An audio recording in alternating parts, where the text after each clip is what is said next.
Hi, I'm Josh Curving, and welcome to another Death Battle prediction video. But first, Glacius versus Sub-Zero. Oh, God, how did they fuck this one up this hard?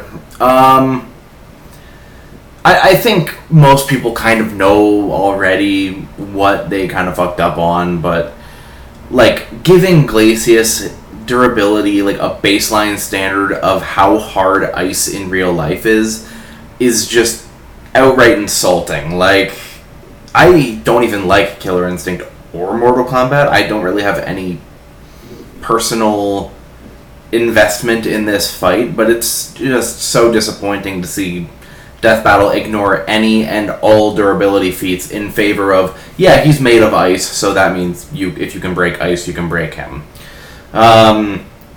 They even acknowledged the nanosecond reaction feat. Actually, they didn't acknowledge it, they just used something from the exact same goddamn paragraph as it in regards to when he slowed down the ice and beat Arya. They even had that on screen. That means they had to have seen it at the very least, but they ignored it in favor of quote-unquote ninja skills, which marks the second time with Ryu's loss as ninja skills beating actual conventional speed feats. So that's kind of bullshit. And then you have the fact that they used Test Your Might as legitimate, crazy good strength feat when anything that either character has trumps that. So this is basically what happens when Ryu versus Scorpion and Sonya versus Cammy get smushed into each other.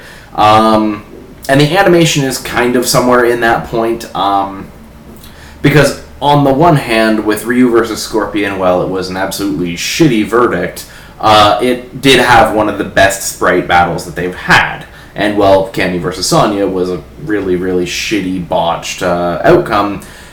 It also had a pretty shitty, botched battle. And Glacius versus Sub-Zero falls somewhere in the middle. The fight is easy to follow. It's kind of basic.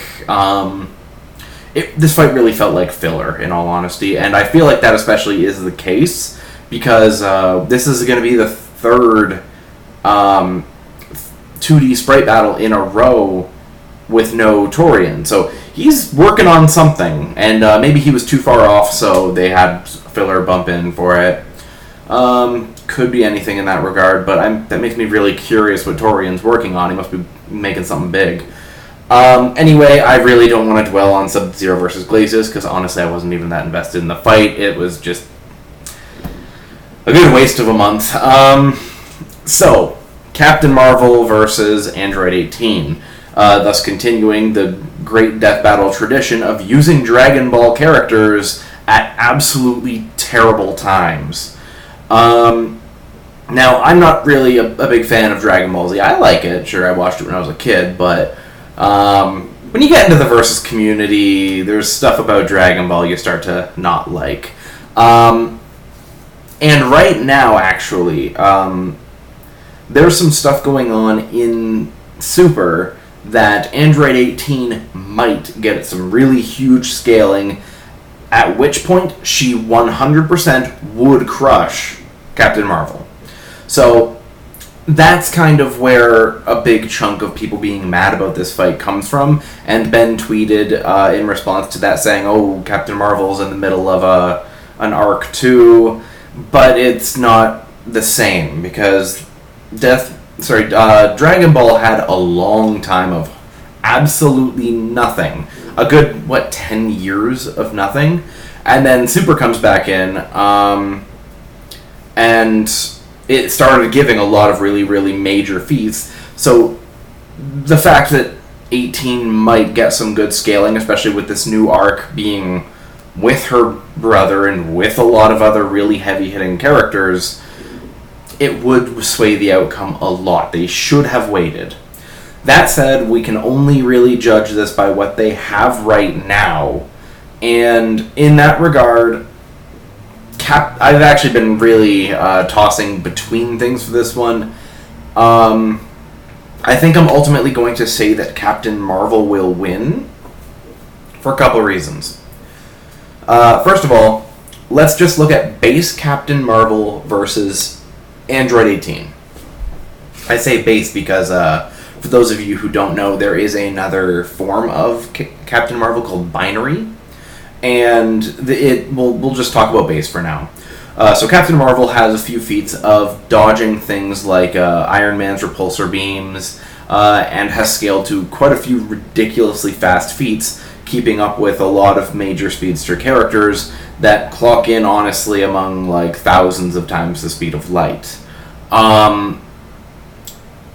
And was it thousands? I think it might have been even higher than that even, but point is, there's a huge speed gap. Android 18 is faster than light, but by less of a margin, so there is a definitive speed gap there. With strength is where it kind of gets a bit trickier. Captain Marvel in base has actually contended with quite a few characters like Iron Man, the Hulk, Sentry, Wonder Man was another one. There's a lot of characters that if you were to use scaling decently liberally, by the fact that she damaged a lot of these characters, you could potentially get her up to like large star solar system level. And that's about where Android 18 sits as well. It's mostly due to scaling from like end form Frieza, who has a feat that is large star level. But that's the thing, is that we actually are going to be surprised looking into things these characters can do. I know most of the times my predictions end up mostly being numbers are bigger, numbers are smaller, character wins. But we are actually looking at abilities in this case too, because it might be close enough that it might matter. So one of the first big things that we need to look at is their energy absorption, because both of them do have a form of energy absorption, though Android 18's is questionably canon. The only canon that she's actually used any form of energy absorption to a major degree is in one of the fighting game series. So they might give it to her. And if they do, I do find that it might be questionable if it's going to work on Captain Marvel, because her energy source is not the kind that Android 18 is used to receiving, that being ki. And then we get Captain Marvel's energy source. This is where a huge chunk of the argument really comes into play, because we have no idea what's going to happen here. We actually almost approach fan fiction levels trying to come up with how this fight should reasonably go. Captain Marvel has never absorbed ki. She has absorbed several things, like almost any type of energy, so it stands to reason that she could. However, there is a long list of things that she can absorb normally, and there is a long list of things that she can absorb that will hurt her while still powering her up. So, while I'm pretty comfortable to say that she could absorb ki, we have absolutely no idea if it would help her or hurt her. There's been people looking into whether she's taken anything from Iron Fist or any of the chi-using characters from Marvel, because I don't think they've ever referred to it as ki in Marvel, just chi. But I'm pretty sure for the sake of argument, you could pretty much equate them. But there's no real answer for that. We don't know what it would do to her. So I do feel like Death Battle probably will just say she can absorb it, which I guess, but it's kind of a interesting way to go about it. It's basically giving a win button, because that's going to really turn things around, because this brings us into the argument of what she can do, what 18 can actually do in this fight. Then, if all of her if all of her attacks can be absorbed by Android 18, if all of Android 18's attacks can be absorbed by Captain Marvel, she has punches and kicks. That's all she actually has if she starts getting her attacks absorbed. And she is a superior hand-to-hand fighter, but when someone is that much faster than you and in binary stronger, because we will get into that eventually, it starts being a bit more one-sided. The only other thing that I've thought of is that she does have Krillin's Destructo Disc, which has never actually been blocked, except for one non-canon in the anime, I believe. I think Cell managed to shrug it off and it didn't actually hurt him, but never in the actual manga or outside of that one scene has it ever been blocked. It's cut through anything that is hit. So they could potentially wank that up to being, hey, it can cut through literally anything, so that's a win button. But it is also made of energy, so realistically speaking, Captain Marvel could just absorb it anyway. And then, so we get to the whole point of the energy absorption argument, which is reaching binary. I, for one, actually question something, is why is it that people are arguing whether or not she could reach binary, when a good argument would be, why are people arguing she should not start in a form that she could reach binary? We don't assume that characters who bring guns are coming in without ammo. We don't argue that people who use a magic meter are coming in with it emptied. If characters are coming in at their full potential, I see no reason that Carol should be coming into this without enough energy to go binary. But even that argument aside, absorbing Android 18's energy will bring her up to it fast enough, and she can absorb kinetic energy as well, so I don't really see too much of a problem with Captain Marvel being able to reach binary, at which point the entire fight becomes a pretty solid fuck stomp.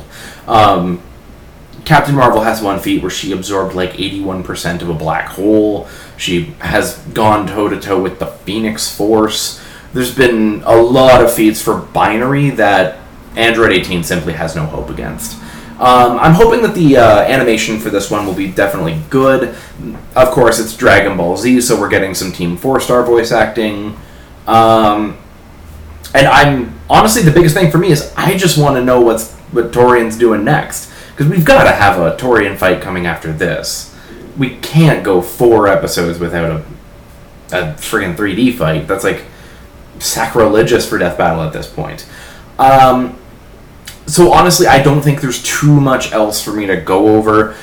I think I've made my point decently enough that the way the stats are currently allocated and the way that Android 18 has more set abilities while Carol has way more diverse ones that are kind of vague enough that you could get them to certain points. I think that's going to end up playing largely into her favor. Apparently there's also something called the Nega Bands, which make binary even stronger. So if they give Captain Marvel everything, I don't see any reason she should lose.